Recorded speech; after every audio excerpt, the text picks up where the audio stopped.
Welcome to the Toon Show. I'm your host, MC Toon. I love to have fun promoting science and critical thinking. Often I do this on my debating against flat earthers on my YouTube channel, MC Toon Live. And I also feature pre-recorded videos explaining science in an irreverent way on my Conspiracy Toons channel. Jump on YouTube to see them and subscribe when you're there. Or you can search YouTube. They are linked on my website at mctoon.net. On this podcast, I feature some of the live debates I've done, as well as podcast exclusive interviews with sciencey smarty pants guys like Anthony Perkic, who works at the Griffith Observatory in LA. Welcome, Anthony. Thank you, Mr. Toon. Happy to be on. Could you maybe explain a little bit of what you do there? So my main job, I'm a telescope demonstrator or telescope operator. So my main thing will always be public telescopes, setting up our 11 inches or even the historic one and just say, oh, hey, folks, tonight we're looking at this object. We're looking at this object, and just show what the telescope can do. And obviously give off some good facts. Most of the time, we're always trying to show the most interesting objects. So I mean, what do you think would look the most interesting to somebody who's never looked through a telescope? The moon or a little tiny dot that you have a tough time explaining? That makes sense. So you have the 11-inch one? Is that that's new, right? Yeah, we have 11-inch Schmidt Cassegrains that will just wheel out to the front lawn, and they have basically the same gathering power capabilities as our historic 12-inch one that's upstairs. Okay. And you just mostly do that outside. Yes, okay. Exactly. Definitely, we can't really set up our 11 inchers inside the building. It's like, sorry, folks, you can't. Can you see the moon through the roof? I don't think so. So the historic one, is that the one that's mounted in it? And okay, because it's a big domed a building, right? Mm-hmm. Okay. So that's pretty cool. And so you do the public astronomy, and so maybe you could tell us what people like to see through these telescopes. So the most popular thing will always be the planets. They want to ask. They always ask about, hey, can we show Jupiter? Can we show Saturn? Can we show Mars? And again, it's always going to depend on what's visible in the sky on any given night. So, for example, Jupiter and Saturn currently right now are in front of fall constellations. So somebody visiting us in the spring right now is like, sorry, came on the wrong night. Come on a different day, or hopefully they can check it out with a different astronomy club wherever they come from, and then they could see it on that night. But the planets are the most popular. The moon's the one of the most popular. During the wintertime, we absolutely can show little hints of the Orion Nebula. It's a shell of itself compared to places like Joshua Tree National Park, but we can show a little hint of gas structure, and then as well as some star clusters and double stars. But it's a very limited catalog given the light pollution, but it is enough to inspire the newbie. So somebody who's never looked through a telescope before, it's a way to introduce it to them. That's pretty cool. So the light pollution, because you're near Los Angeles. In Los Angeles. In Los Angeles, but up on a hill or something, right? I've not been there. That's okay. Well, hopefully you can come. It's overlooking the city. So Griffith Park is basically in this gigantic plot of land within the LA city. Basically, it's a huge amount of land, almost as big as, like, somebody might say San Francisco is a 7x7 square. It's a huge plot of land that includes the LA Zoo, a lot of hiking trails. And of course, a lot of people, when they go through the park, they don't necessarily come for the astronomy. They want to come for the views of the city. They've seen the location in movies, so they want to see an actual movie set. Okay. But yeah, it's within the city limits. Tough to get up because of the congestion sometimes, but it's there. Right next to the Hollywood sign. You've seen the Hollywood sign in movies. It's right over there. In fact, we have a view of it from there. Okay. And so there's light pollution because you're near a large number of light sources, but there's also just air pollution. Mm-hmm. And is that bigger or smaller of an issue than the light pollution? So it's usually the haze. So we're very close to the ocean. We often get the moisture from the ocean creating the hazy conditions, as well as the inversion layers that will happen when you have the cooler, denser air trapped underneath the warmer, lighter air. It's not as smoggy as you may think. We haven't had a smog alert in over 30 years, actually. Okay. So most of the time, what you're seeing is just simply haze from the ocean. There have been a lot of scientific efforts like the catalytic converter that really reduce the amount of emissions from the cars that LA is famous for and the freeways. So it's actually not as bad of a polluted place as you may think. Okay. Yeah. So basically what you're saying is everything that the TV show Chips told us is no longer true. That's right. Oh no, the smog was worse in the 40s, 50s, and it wasn't really until the 70s, right around the time Chips was starting to be made, when the efforts were happening. Well, that's good. That's good.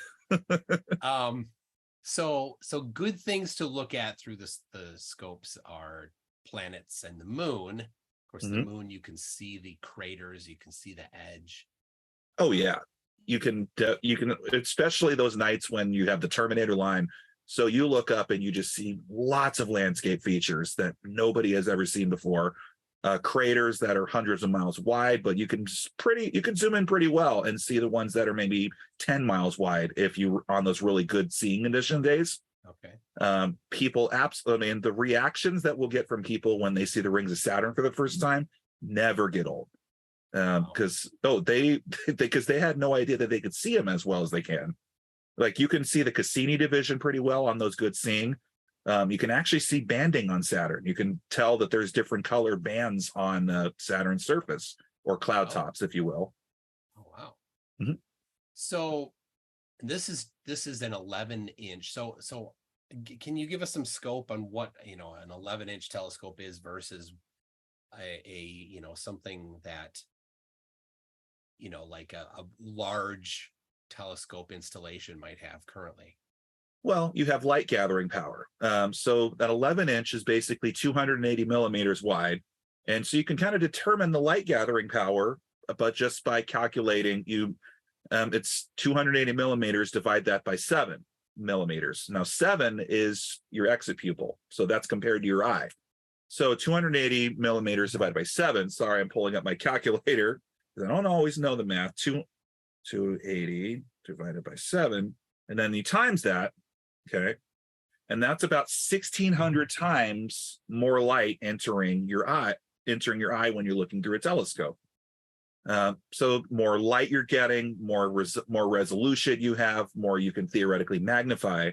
And obviously the dimmer you can see as well. So larger telescopes like that are 30 inches wide, they're collecting way more. In fact, usually the rule of thumb is because of inverse square law, a telescope that's twice the diameter is going to collect 4 times more light. So you're going to definitely see a lot of dimmer things compared to what you would see with a smaller telescope. Okay. So what is something that does not look exciting through a telescope that some people might think would? So usually, like if I show a bright star, because that's all I have, I don't have a planet or a moon or whatever. Most of the time I'm going to get asked, can you make it bigger? And it's like, sorry, folks, these stars are so far away. They're not going to, sorry, it's cloudy and then sunny. So that's where that lighting is coming from. So okay. A little bit of a skylight there. But anyway, yeah, you show a star.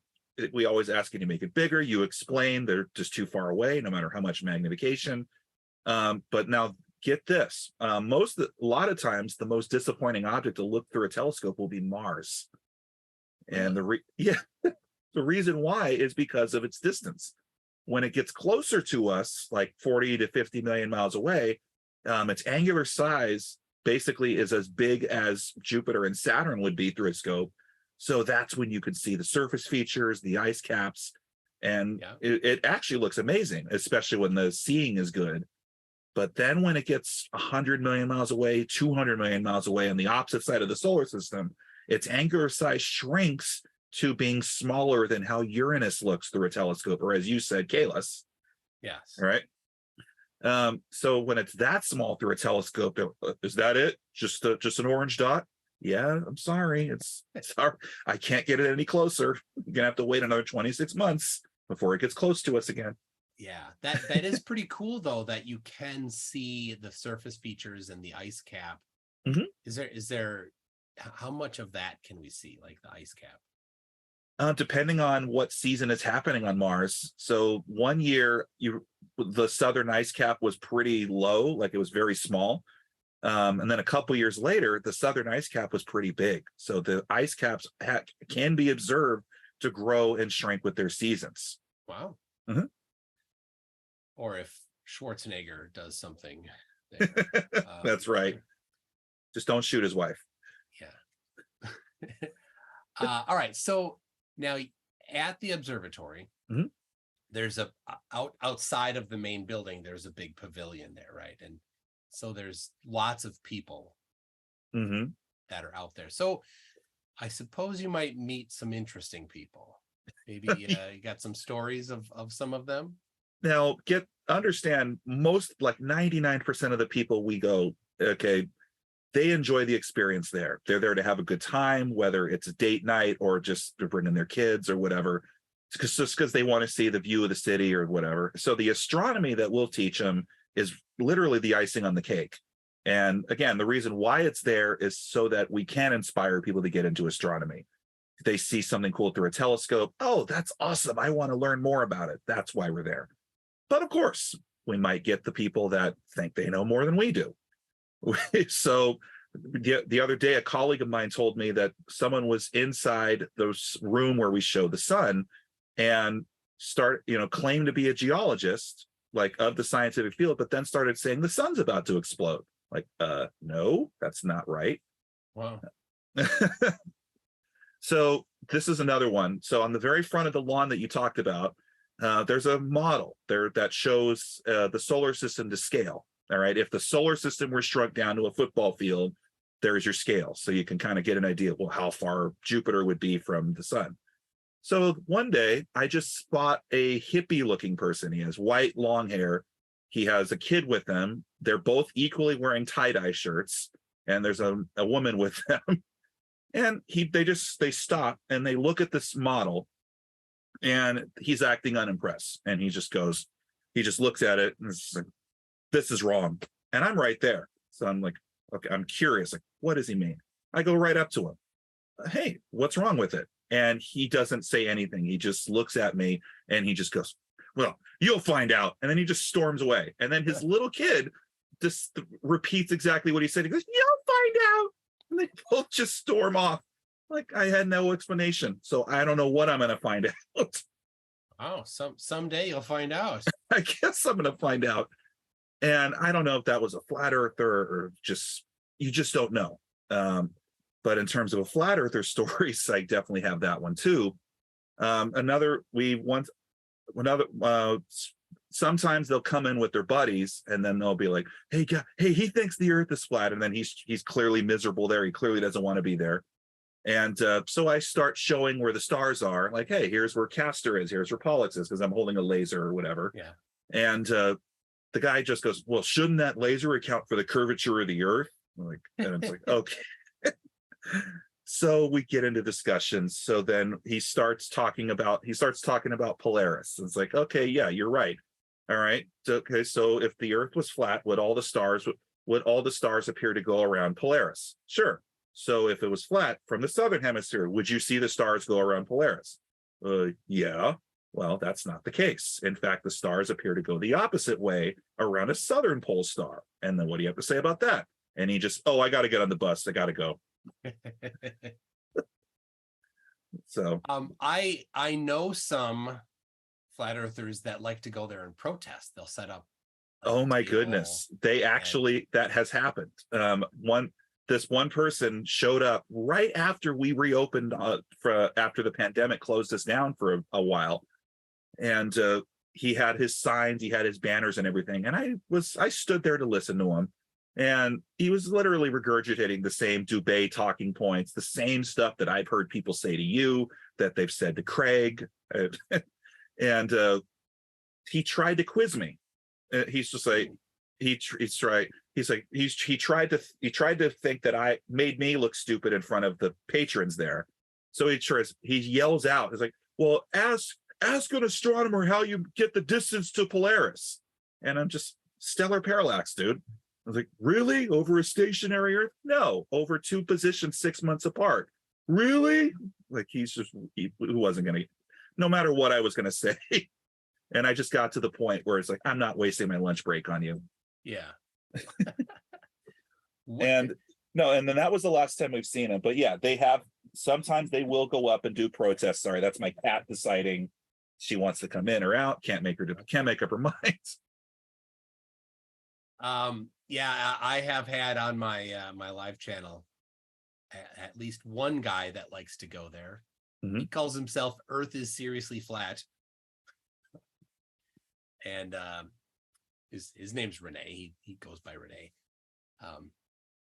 I gotta find that episode. I'm just like, mate, is that the same guy I might have talked to? Yeah, well, he kind of sounds like Antonio Banderas from the Shrek movies, the cat. Oh my goodness, I have to check. I gotta find that.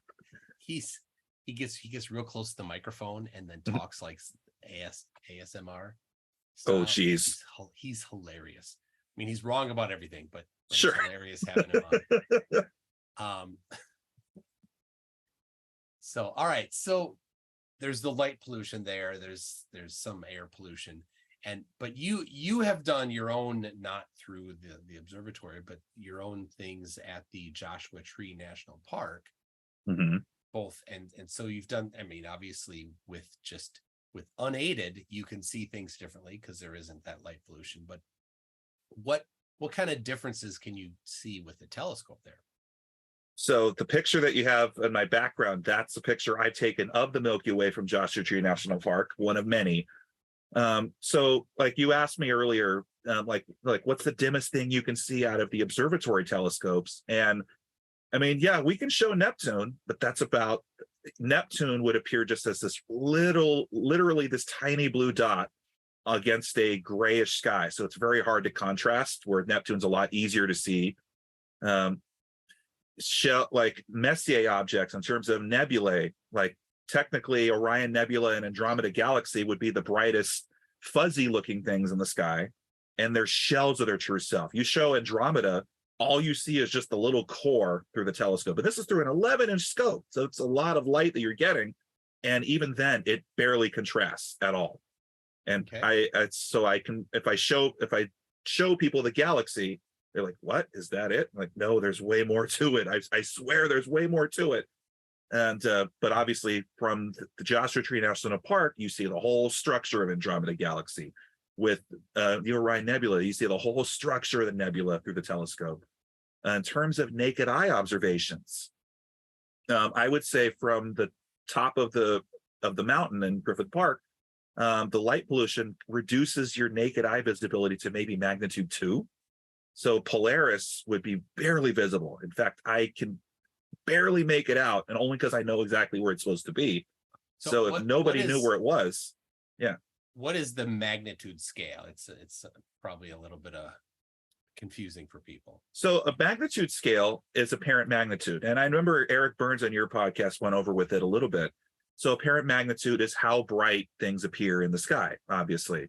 So the higher the number, the dimmer the object. So a magnitude 4 star will be dimmer than a magnitude 2 star, in a sense. So I really can't, it's very tough to see any star, any object to the naked eye that is dimmer than a magnitude 2 to the naked eye from Los Angeles, versus a dark sky. Then that limit goes all the way down to a magnitude 6 or a 7, depending on how your eyes are. So magnitude 4 stars become easier to see. Constellations that you wouldn't be able to see that well from LA are suddenly really easy to see.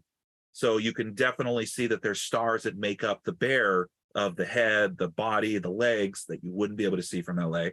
The only constellation that you can really make out from LA is Orion, because all of those stars are very bright compared to the rest of them. Versus the other constellations, well, here's Regulus. That's where Leo is. Where's the rest of Leo? Got to go out to the desert to see it. Here's Spica. That's where Virgo is. Where's Virgo? Got it. I tell people all the time, you want to see more of these stars, you got to get out of LA. Yeah, makes sense. So you have your own personal telescopes that Yes. The telescope that I use predominantly is my 8-inch Newtonian. So an 8-inch is not going to gather as much light as a 12-inch, obviously, but it's easier to take out and put in a car and transport. And then I will usually set up and do all the imaging all night, just so I can take advantage of the dark sky while I'm there. And then obviously we'll process all that stuff later. Okay. So I know a little bit, but Sure. what's a Newtonian versus other types of telescopes? Okay, so you have refracting telescopes, which you asked about aberration a little bit, chromatic aberration with refractors. So the main historic one at the observatory is a big refractor that's 12 inches wide, 16 feet long. Then Schmidt-Cassegrains are basically catadioptric telescopes. You have these mirrors on the bottom with a corrector plate on there. So it's almost like both using mirrors and lenses. Newtonians are basically reflecting telescopes only, just using mirrors. The eyepiece is placed kind of near the top of the tube while the mirrors are on the bottom. Oops, I just shook my desk there. It's basically using a reflecting mirror. Any other questions about that? Sorry. Yeah. So it's got the front of a Newtonian is basically just open. The front of it is open, correct. And there is a support mirror that's their secondary mirror. So all the light's coming in from the bottom mirror, and then it's going to go to the second mirror, and then that second mirror is going to go to the eyepiece right over there. So there is a little bit of mirror obstruction when you're using mirror telescopes, but it's not that much. Yeah. Okay. Mm-hmm. So I think that's a good enough description. But sometimes you do see the effects of the mirror structure in the if there's a photograph of it, because there's lines that show where the support pieces are. That is right. In fact, I can share my screen for a little. If you allow me to share screen. Just a second. Sorry, because I can easily bring up some bright stars that I've done. Let's see. So, all right. So those people listening along to the podcast, if you want, you can see it on YouTube just search for Toon Show. All right, I'm going to bring this up. Share that. So that's just a simple light exposure that I've done on the star Vega. So yeah, those spikes that you're seeing are actual effects from the support beams. That's just light kind of bending around the support beams that are holding that secondary mirror, and it actually creates a cool effect. So if you did that with a refracting telescope, or even a Schmidt-Cassegrain or a catadioptric, where there are no support lines holding up that secondary mirror, you don't really get that effect. So a lot of times, if you want to do that for artistic reasons with a refractor or a Schmidt or a catadioptric, you would put like guitar strings in the front of it, so you can get that effect. Oh, so you could fake that if you wanted, just for interest. I see. Okay. Right, because people, if most of the time they see the stars, like, oh, I really like those spikes. They add a lot to it. Oh. So I can stop sharing now for now. Okay. So, let's see. I was wondering about the planets, and so like with your telescope that you can do out in the desert there, what does then? That's where you can see Saturn. Oh, actually, you said that at the no, you can see the planets. That's right. You can see the planets just fine from the cities, as long as any object is bright enough. Which in the planet's case they are. We can show Jupiter pretty well. You can see the cloud tops. It will be just as good as if you went out to the desert. So when I go out to the desert, I don't really observe the planets because I can do that just fine from home. Okay. So now, what about binary stars? Can you get binary stars and see the secondary star from the desert there? Again, depends on the star, depends on the angular separation. And in terms of like how much a telescope can resolve the angular differences or angular separation, one rule of thumb is that what you do with the William-Dawes equation, which is basically you divide the 116 divided by the aperture in millimeters. So 116 divided by 203, that's 8 inches, basically means you can resolve anything as much as half an arc second, essentially. So if the things are less than half an arc second, you can't resolve it any further. So if the double star is, the separation is less than half an arc second, can't really do it. So that bigger, means you still see it, you just can't differentiate the two different stars. Mm-hmm. Okay. So 12-inch telescopes can resolve, obviously, things that are half an arc second a lot better. And also light gathering power plays an effect too. So for example, the star Epsilon Lyrae, the double as we like to call it, looks like a big double star through a telescope, but if you have a big enough telescope, you can actually add more magnification and resolve each one of those into a separate binary. So that's why we call it the double. Okay. So it always really just depends on the double stars we show. Like Albireo, you can see that it's an orange star and a blue star right next to each other. So most of the time, if I'm given a choice between a double star and a regular star, like a single one, show a double. 61 Cygni, you can see it looks just like two yellow stars next to each other. So I will tell people, hey, it looks just kind of like a pair of cat's eyes in the dark. Huh. That's pretty cool. It is. If it's bright enough, we can show it. Like I tell people all the time, as long as it's bright enough. Yeah. Okay. So this formula you gave, the Dawes, what is it? An application of the Rayleigh criterion? It actually, I believe so. But it also is just a simpler equation to determine your telescope's resolving power. Like how much can it resolve before you can't resolve anymore? Like the smallest it can resolve. So a 4-inch telescope it definitely would resolve an arc second, an 8-inch about half an arc second. Okay. So now for you, what obviously there's telescopes that you're like, oh, that'd be cool. Mm-hmm. I wish I could get my hands on one of those. So what for you has been the largest or most impressive telescope that you've used? There's a big 25-inch Dobsonian that we have down in the depths that we will bring out for the LA Astronomical Star Parties. And that will be the biggest one that we technically have there. Okay. So if you look through any of those gigantic Dobsonians, whether it's star parties, they're equally impressive. I have yet to look through the 60-inch at Mount Wilson or the bigger ones, but that's a bucket list. So down in the, what do you mean down in the depths? It's like in the basement or something? Yeah, we have it on the bottom floor, and then we wheel it out with an elevator and then take it up to the lawn. Okay, but not it's just a bit too cumbersome to do very often. Yes. Okay. And it's owned by the Astronomical Society, so we just kind of store it there for them, and then they use it for the star parties. Mm-hmm. Okay.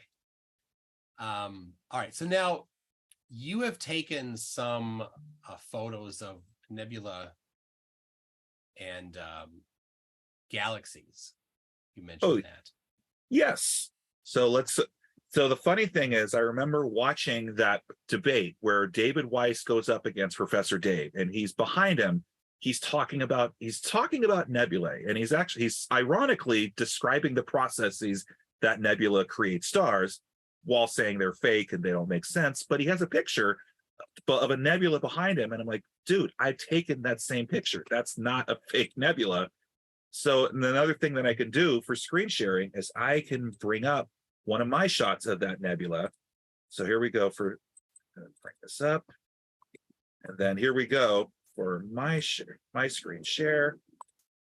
So for those on YouTube, again, this is a picture of M16, the Eagle Nebula. So you can clearly see, it's very similar to that one of those pictures that I've taken. And then you can also zoom in, and then those pillars, those look familiar, Mr. Toon? Oh yeah.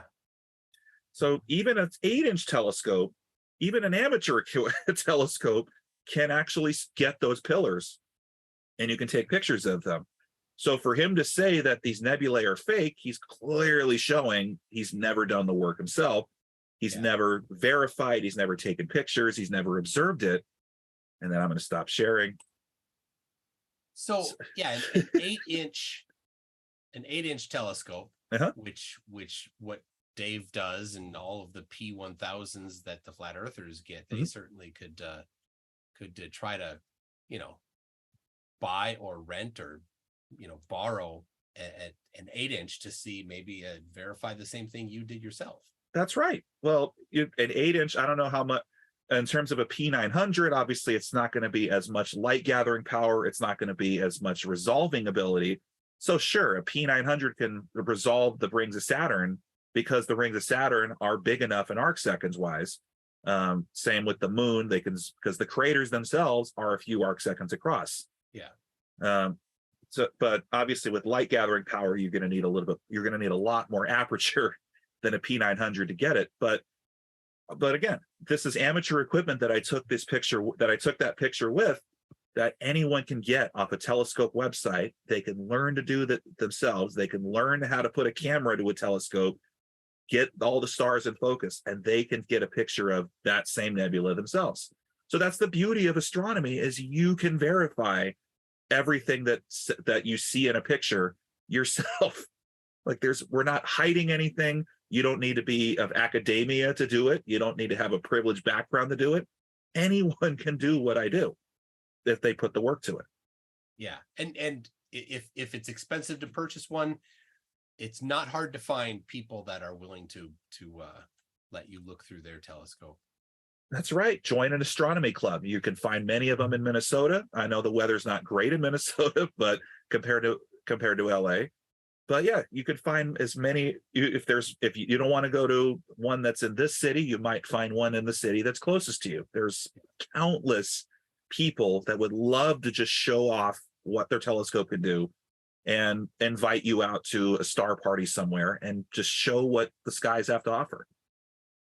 Yeah, that's pretty cool. So just for reference, people wondering who's this Dave. So Dave Weiss thinks that the Earth is flat. And he was on a debate with Professor Dave from the YouTube channel Professor Dave Explains. And Dave Weiss had a picture that I don't know where it was from. Maybe it was from NASA. He said it was. And he claimed that it was fake and that everything that NASA does is fake, he said. So the fact that it can be reproduced by amateurs with amateur dollars, it shows how, dishonest he really is. Mm-hmm. So, and it's frustrating for somebody like you, because you've done it yourself and you watch somebody just blatantly make these absurd claims. The way I see it, if they claim the pictures that I take are CGI, I'm like, I must be doing something right. If you think my pictures are that good. Yeah. So now, one thing that's very important for a telescope, and I know this, I'll tell you, I'm borrowing somebody's P1000. So the P1000 camera has a very high zoom. Right. And if you're just holding it at full zoom, it's so shaky you can't keep anything in frame. So you need to put it on a tripod. So I've gotten video of the moon, video of the sun. I recently got a transit of the ISS in front of the sun. Ooh, nice. But when you're at full optical zoom and you leave it there on the sun or the moon or a star, you only have a minute or two before it's out of frame, because the Earth is actually rotating fast enough that the frame moves out of whatever you're looking at, moves out of frame pretty quickly. But there's ways that same thing for a telescope when you're looking at a star, especially those, because you're just, the resolution is much more aggressive on the magnification. So what is it that is the solution to that for astronomy? So you're probably talking about ways to track the motion of the sky, right? Yeah. So yeah, but there's several types. Now you don't necessarily. The main thing is an equatorial mount, especially if you want to do photography like I do. You have to be able to stay on that object for an indeterminate period of time, depending on how long you want to do the exposures for, whether it's 1 minute, 2 minutes, 5 minutes, whatever. And then obviously there's some guiding that you have to do along the way too, because there might be periodic errors in the gears that will make, instead of the stars looking sharp, they'll look like Morse code, or they'll look like oval lines or whatever. So then they start trailing off. But yeah, or even just visually, you want to look at Saturn at 300 times magnification, you only have 15 seconds before Saturn flies out of view. So yes, any telescope that can track the motion of the sky is effective. So whether it's an equatorial mount, which you need to learn how to align the mount itself with the north celestial pole for it to work, or the south celestial pole if you're down in the southern hemisphere, you can't use Polaris if you're in Australia. All right, contrary to what many people might think. And it's a bit blocked.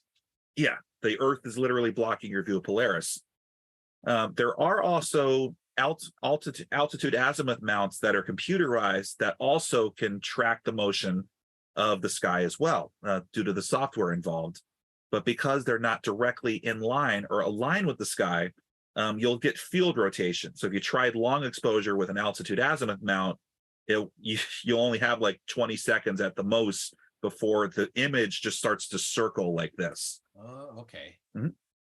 So an equatorial mount tends to be a little better option for depending on what you're doing. For long exposure, absolutely. But if all you want to do is just, look at something with your eye, then an altitude azimuth is fine too. So people with Dobsonians do just fine if they just want to point to the sky and look and not have to worry too much about alignment purposes.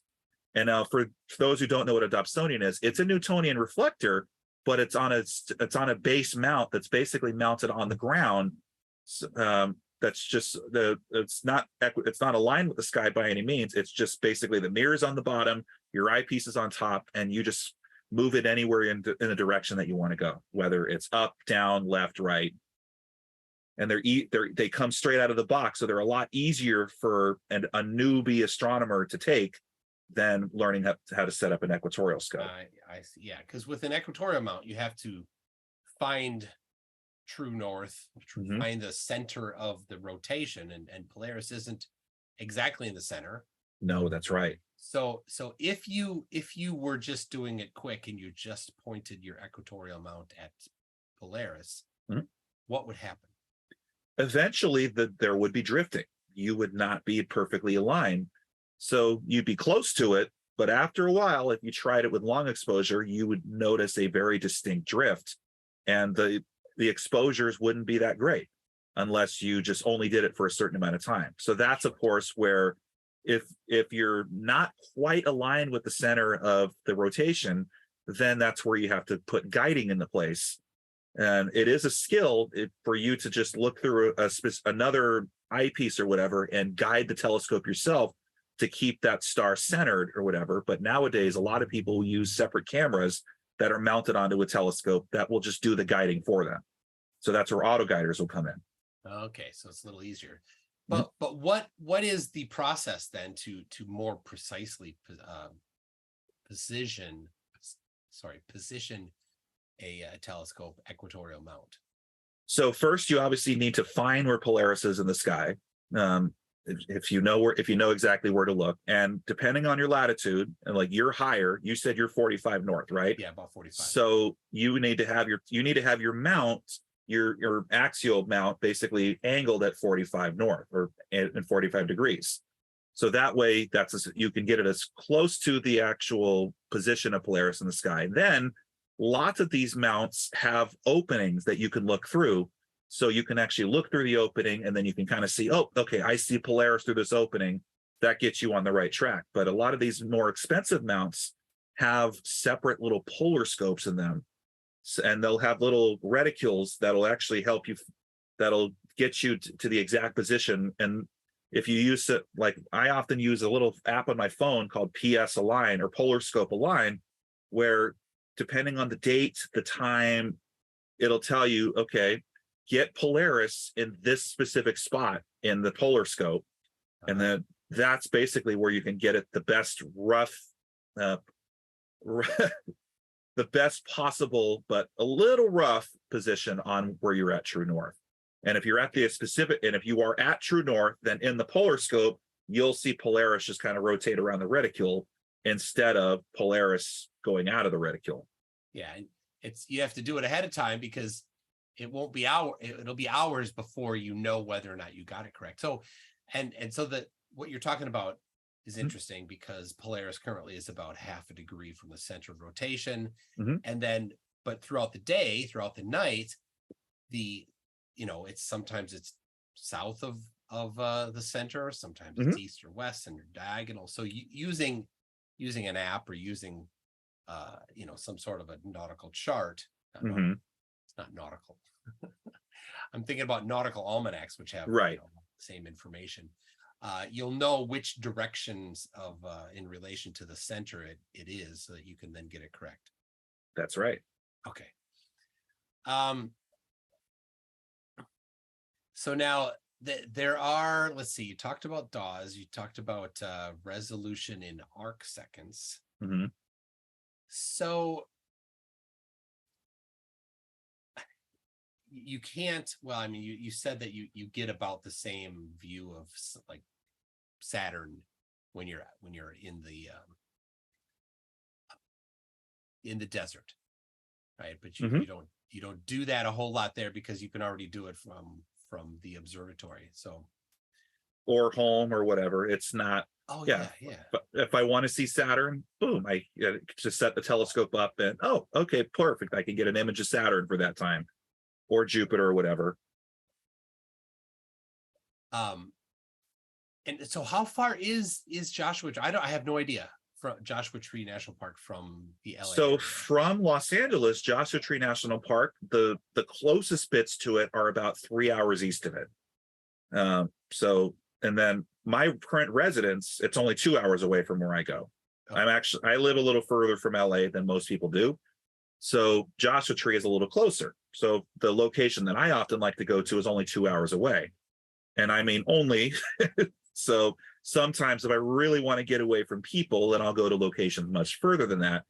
If I just want to get to the darkest possible spot in California or Southern California for that matter. But even then, with just all the city lights that are happening, there's always going to be some sort of light dome in the distance, no matter where you are. Even as far, like there's a location that's basically halfway between LA and Phoenix. And even at that location, the lights from LA aren't really that much of a factor anymore, but I can still see the lights from Vegas, which are 150 miles away as the bird flies. Yeah, in Vegas, they like lots of lights. One of the brightest cities on the planet now. Gosh, I know.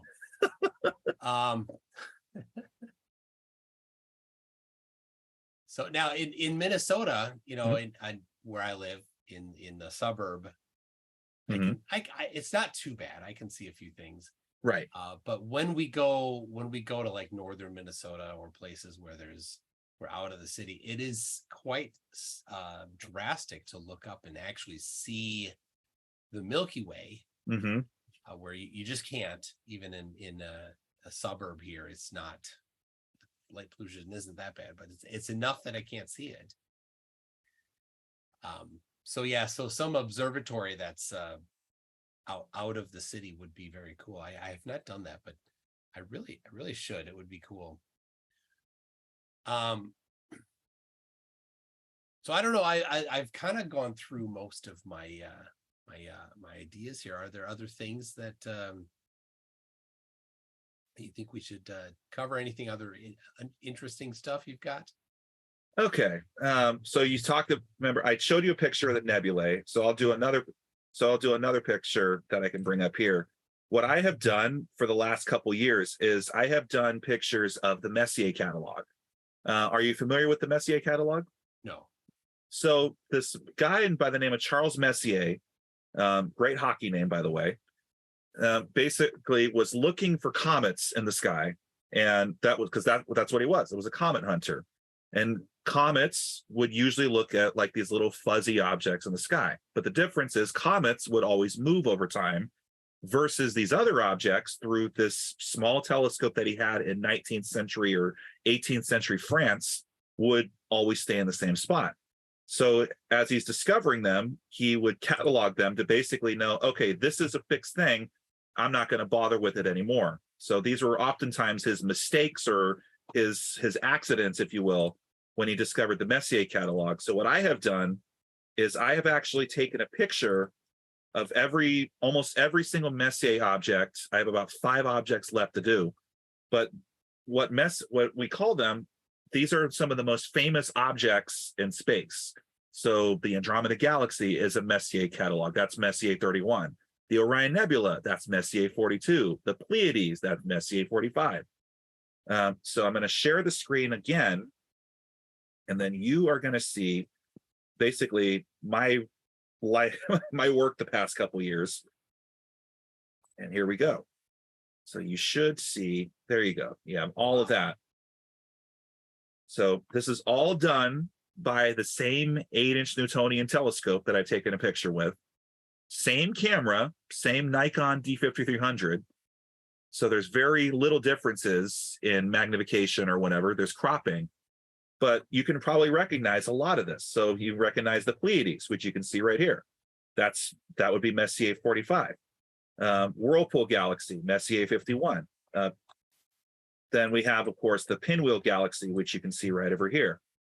And for those of you, I know for those of you that are just listening, I understand you're not going to see it, but you can get the idea, Mr. Toon. I don't know if you want me to call you Mike. Oh, good. Okay, so Mike that's basically almost 105 objects that I have right there. But if you've seen pictures of nebulae, chances are it's a Messier object. So once I get all 110, that's definitely a poster that I'm hoping to sell. Yeah, that's going to be really cool. Uh-huh. Yeah, I look forward to that. Let me know when you finish. I will. I'll send it out. Some people might be interested in that poster. So yeah, you're missing. I see this. Your list goes from 1 to 110, and if there's gaps, it's somewhere lost in the middle there, right? Mm-hmm.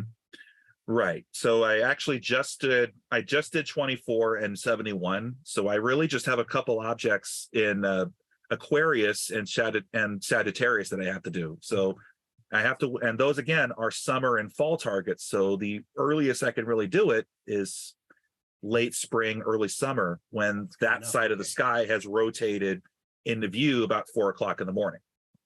Okay.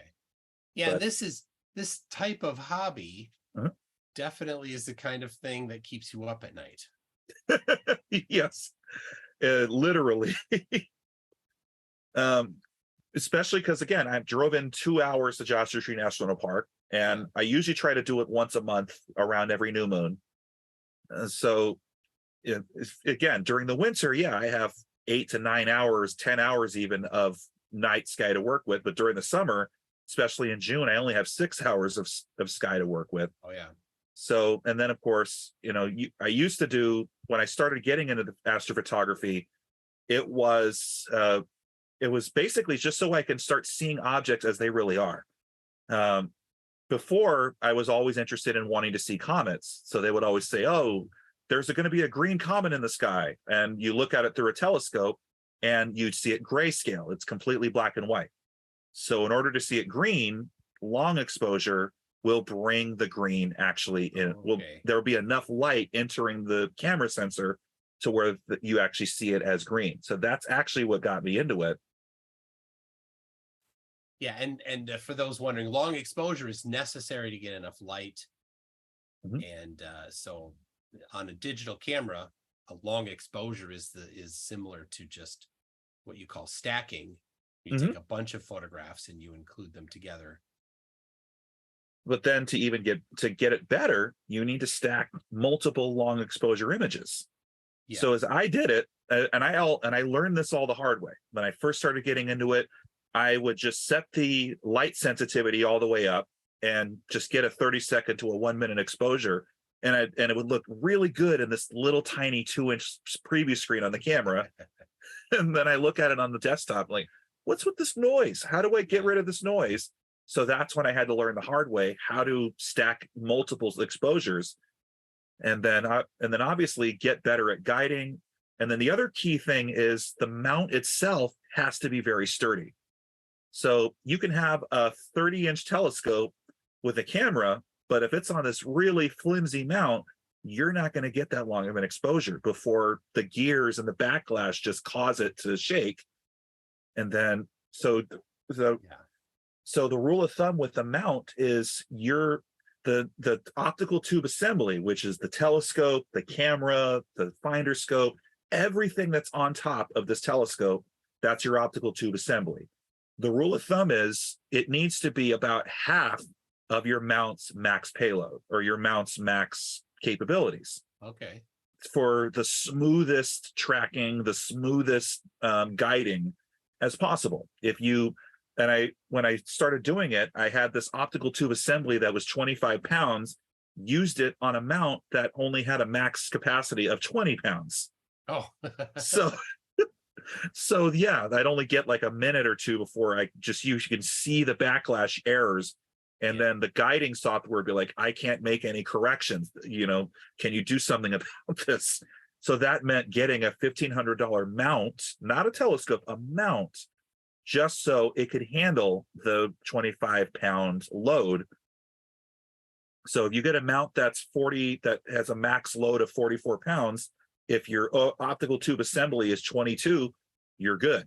okay. But if you let's say you want to get a 14-inch or a 16-inch Schmidt-Cassegrain for that huge amount of light gathering power, that optical tube assembly, when you include the camera, the finder scope, everything that you need, that's 50 pounds. So you better get a mount that can handle 100 pounds. Yeah. Otherwise, your images might suffer. Yeah. And the point of this is if you're going to be if you want to take high quality photographs that look nice and have the colors, I just want to see that this is not just NASA putting together fakery, I just want to need that kind of right. Yeah. I just want to see the rings of Saturn. I want to see that they're real. Well, you don't need a big expensive mount for that. You can get just any small telescope and clearly see the rings through an even 4-inch telescope with your own eyeballs. Exactly. Same with Jupiter. You can see its moons. I've had somebody on my website, which I'm going to plug later, hopefully. Oh yeah. It's like the guy just starts saying, I took pictures of the Jupiter star. Like, okay, but I was and I was nice to him. I was like, hey, so he showed me, and it was through a P900, and it's like, here's my footage of the Jupiter star, and through his P900, you can clearly see the moons of Jupiter, and you can see its cloud bands. Yeah, and I was like, hey, nice, nice camera that you used. And then when I mentioned how you can see Jupiter's moons around it, he shut up. It was like you can clearly see it in his footage, but he ignored it. I have photos that I took of Jupiter and the moons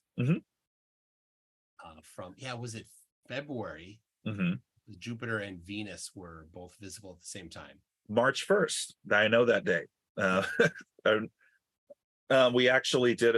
Usually, the observatory will do live streams of those big celestial events. So that's usually been me behind the telescope, keep staying on it.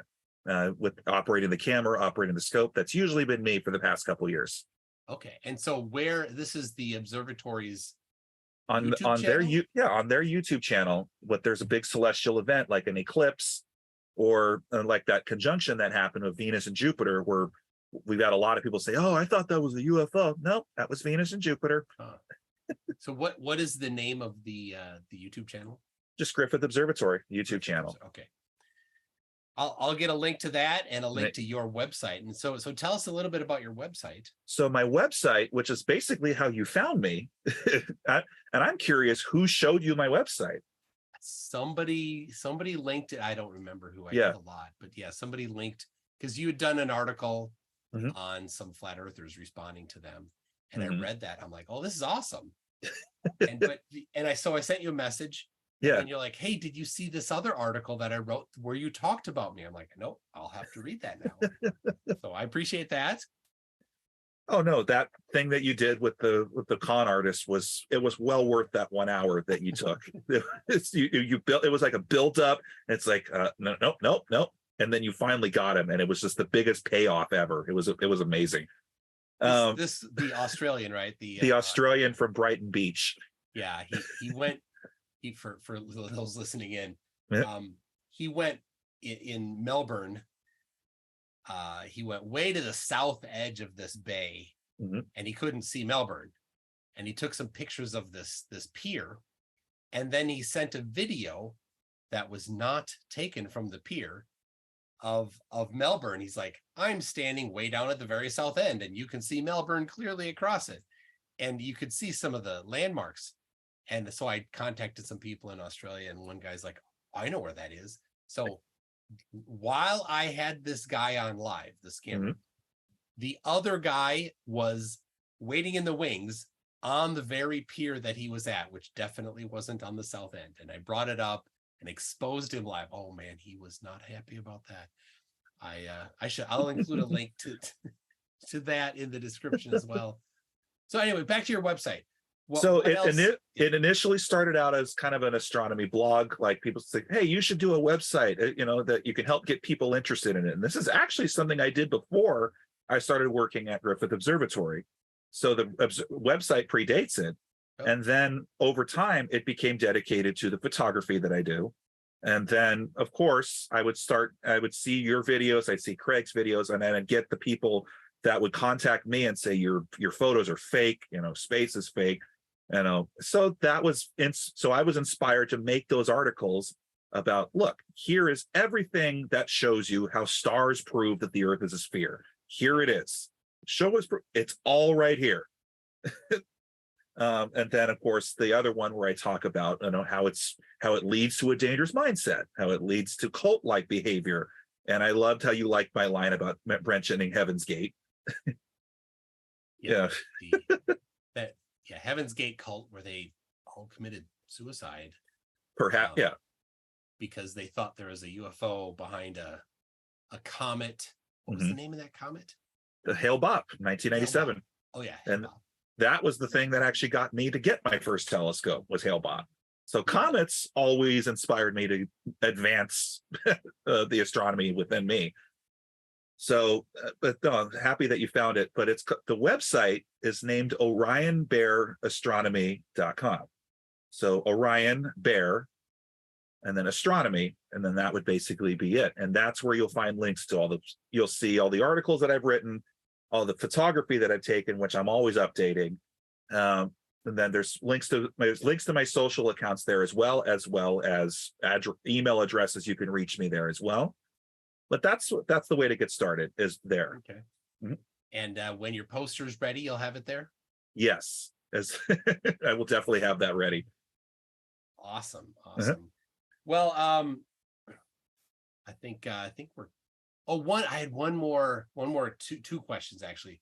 So have you seen Pluto through a telescope? I have not. And I know, and main reason why, it's too dim for an 8-inch telescope. It's now at that magnitude limit, where at the magnitude limit for an 8-inch, and Pluto is dimmer than the limit for a magnitude, or the limit for an 8-inch. So no. Okay. Through a 12-inch telescope, you would think that we could show it from the observatory, but again, then we have light pollution. And if I did show it, it would be just a very, very extremely tiny looking star that's not even as bright as the background stars that are further from it. So it's extremely tiny and extremely dim. So no, not a very interesting thing to look at. Oh no. It would be interesting for the people that would ask us, like, I really want to see Pluto. Well, here is the general direction where Pluto is. Where is it? Can't you see it? It's right there. So to get a good picture of Pluto, what would be 30-inch telescope? Goodness. 20-inch telescopes, 30-inch telescopes would definitely be able to get the light from it. But even then, you would still have a tough time deciding which one of those was Pluto. So really, the best thing you can do to observe Pluto is just taking 2 pictures after a couple of days. So take a picture of this spot, and then a couple of days later, take another picture of that same exact spot in the sky, and then you'll see that Pluto has moved. Okay. And that's literally the only way you can kind of tell which one of those is Pluto. Which one of those? Which one of those quote unquote background stars is actually Pluto? Okay. Because Pluto will appear to move while all the background stars will stay the same, or appear to be in the same spot. Okay. And then what about maybe another kind of boring thing to look at? What about asteroids in the asteroid belt? Not actually. I have another one that I can do because I've actually recently just took a picture of this. So we have the M100 Galaxy, which I thought, okay, that would be a nice thing to take.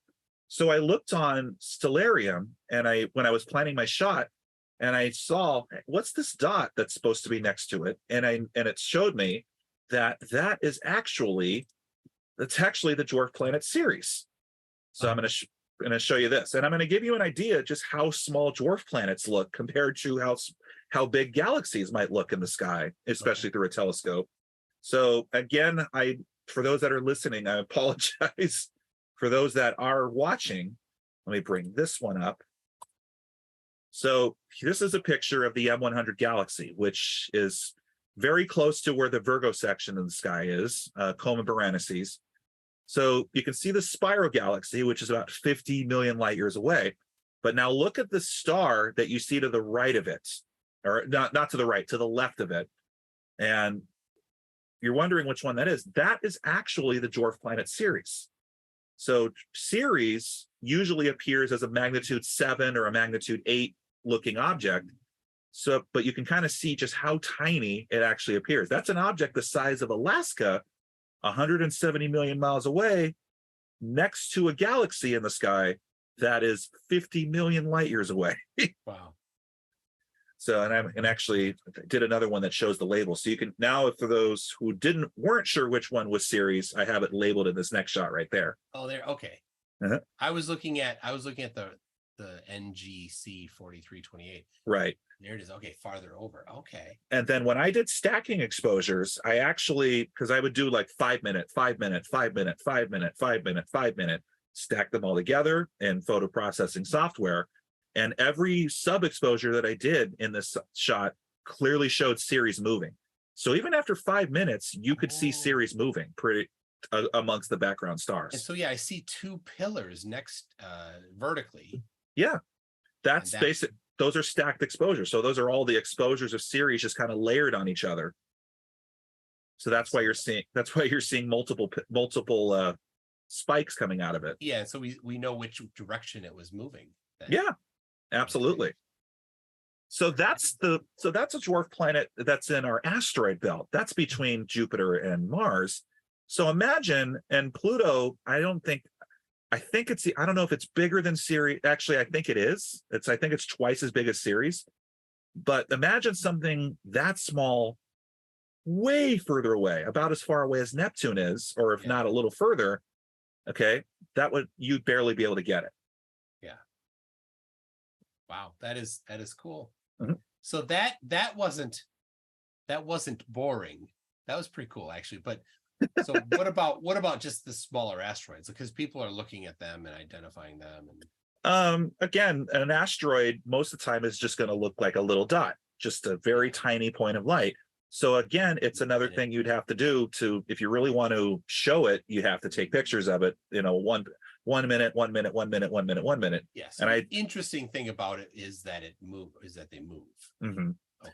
So I actually did that with 1998 QR2, I believe. It's been a while, and it just happened to be an asteroid that was flying by Earth.